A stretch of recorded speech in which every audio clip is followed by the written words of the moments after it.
ആരോഗ്യം അമൂല്യം.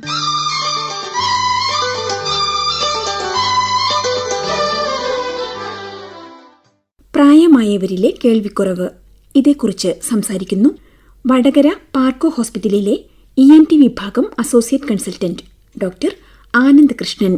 നമ്മളിന്ന് സംസാരിക്കുന്നത് പ്രായമായവരിൽ കണ്ടുവരുന്ന കേൾവിക്കുറവ് അല്ലെങ്കിൽ ഏജ് റിലേറ്റഡ് ഹിയറിംഗ് ലോസിനെ പറ്റിയാണ്. മനുഷ്യനൊരു സാമൂഹിക ജീവി എന്ന നിലയ്ക്ക് നമ്മുടെ ബൗദ്ധികമായ വളർച്ചയ്ക്കും ആശയവിനിമയത്തിനും കേൾവി എന്ന കഴിവിന് വളരെ പ്രധാനമായിട്ടൊരു പങ്കുണ്ട്. നമ്മുടെ ചുറ്റുമുള്ള ശബ്ദത്തെ പിടിച്ചെടുത്ത് തലച്ചോറിന് മനസ്സിലാകുന്ന സിഗ്നലുകളാക്കി മാറ്റുക എന്നതാണ് കേൾവി എന്ന നമ്മുടെ കഴിവ്. അത് നടത്തുന്നത് നമ്മുടെ ചെവികളാണ്. പുറമേ കാണുന്ന ചെവി ശബ്ദത്തെ പിടിച്ചെടുത്ത് നമ്മുടെ കർണപടം അല്ലെങ്കിൽ പാട എന്ന് പറയുന്ന ഭാഗത്തേക്ക് എത്തുകയും അതിൻ്റെ വൈബ്രേഷൻ, ചലനം കാരണം ഉണ്ടാകുന്ന അനക്കങ്ങൾ ചെവിയുടെ ഉൾഭാഗത്തുള്ള എല്ലുകളിലേക്ക് എത്തുകയും അതുവഴി ആന്തരിക ചെവിയിലേക്ക് പോവുകയും അവിടെ വെച്ച് ഞരമ്പുകളുടെ സിഗ്നലുകളായിട്ട് ഇലക്ട്രിക് സിഗ്നലുകളാക്കി മാറ്റി തലച്ചോറിലേക്ക് സംപ്രേഷണം ചെയ്യുകയും ആണുണ്ടാവുന്നത്. ഇതുവഴിയാണ് നമ്മൾ ശബ്ദത്തെ തിരിച്ചറിയുന്നത്, തലച്ചോറിന് മനസ്സിലാവുന്നത്. ഇത്തരത്തിലുണ്ടാവുന്ന ഈ സിഗ്നലുകൾക്കുണ്ടാകുന്ന എന്തെങ്കിലും ബുദ്ധിമുട്ടുകൾ കാരണമോ എല്ലുകൾക്കുണ്ടാകുന്ന ബുദ്ധിമുട്ടുകൾ കാരണമോ കർണപടത്തിനുണ്ടാകുന്ന തകരാറുകൾ കാരണമോ നമുക്ക് കേൾവിക്കുറവുണ്ടാവാറുണ്ട്. പ്രായമായവരിൽ ഈ കർണപടത്തിലുണ്ടാകുന്ന അതിൻ്റെ കട്ടിയിലുണ്ടാകുന്ന വ്യത്യാസം, എല്ലുകളുടെ ചലനശേഷിയിലുണ്ടാകുന്ന വ്യത്യാസം, ഇവയൊക്കെ ചെറിയ രീതിയിൽ കേൾവിക്കുറവ് ഉണ്ടാക്കാമെങ്കിലും പ്രധാനമായും പ്രായമായവരിലുണ്ടാകുന്ന കേൾവിക്കുറവിൻ്റെ കാരണം നമ്മുടെ കേൾവിയുടെ ഞരമ്പുകൾ, നാഡികൾക്കുണ്ടാകുന്ന ക്ഷീണം അല്ലെങ്കിൽ തളർച്ച കാരണമാണ്. ഇത് കാരണം ചെവിയിലെത്തുന്ന ശബ്ദത്തിൻ്റെ ഒരു പരിധി വരെ മാത്രമേ നമ്മുടെ തലച്ചോറിലേക്ക് സംപ്രേഷണം ചെയ്യപ്പെടുന്നുള്ളൂ.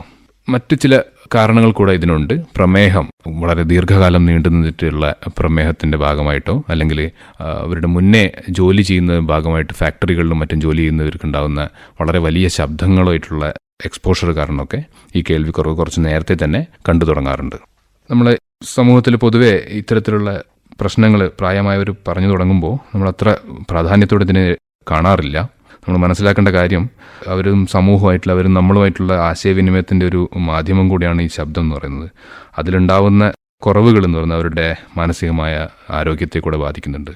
വീണ്ടും വീണ്ടും ചോദിക്കേണ്ടി വരിക, പറയുന്നത് മനസ്സിലാവാതെ വരിക എന്നീ ബുദ്ധിമുട്ടുകൾ വരുമ്പോൾ അവരിലൊരു അപകർഷതാബോധവും അവരുടെ മാനസികമായിട്ടുള്ള ആരോഗ്യത്തെ പോലും അത് ബാധിക്കുന്നുണ്ട്. അപ്പോൾ പൊതുവേ അത്തരത്തിലുള്ള പ്രശ്നങ്ങൾ കണ്ടു തുടങ്ങിക്കഴിഞ്ഞാൽ ഡോക്ടറുടെ സേവനം ലഭ്യമാക്കുക എന്നുള്ളതാണ് നമുക്ക് ചെയ്യാൻ പറ്റാവുന്ന കാര്യം.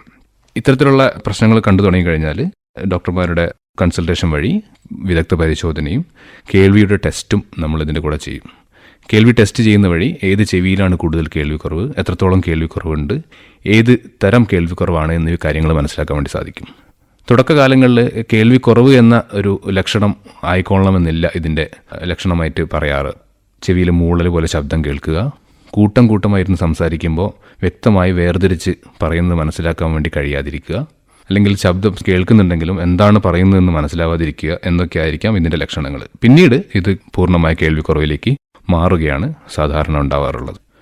കേൾവി ടെസ്റ്റിന് ശേഷം കേൾവി ടെസ്റ്റിൻ്റെ റിസൾട്ട് അനുസരിച്ചാണ് നമ്മൾ അതിൻ്റെ ചികിത്സ തീരുമാനിക്കുന്നത്. ചെറിയ രീതിയിലുള്ള കേൾവിക്കുറവാണെന്നുണ്ടെങ്കിൽ മരുന്നുകളുടെ സഹായത്തോടു കൂടെ കൂടുതൽ ഞരമ്പുകൾ ക്ഷീണിക്കാതിരിക്കാനുള്ള മൾട്ടി വൈറ്റമിൻ അല്ലെങ്കിൽ ആൻറ്റി ഓക്സിഡൻറ്റ് മരുന്നുകൾ വഴി അതിനെ നമുക്ക് ചികിത്സിക്കാൻ വേണ്ടി സാധിക്കും. വളരെ കൂടുതലുള്ള കേൾവിക്കുറവിന് അവരെ കേൾവി സഹായിക്കാൻ വേണ്ടിയുള്ള ശ്രവണ സഹായികൾ അല്ലെങ്കിൽ ഹിയറിംഗ് എയ്ഡുകളാണ് നമ്മൾ ഉപയോഗിക്കാറുള്ളത്.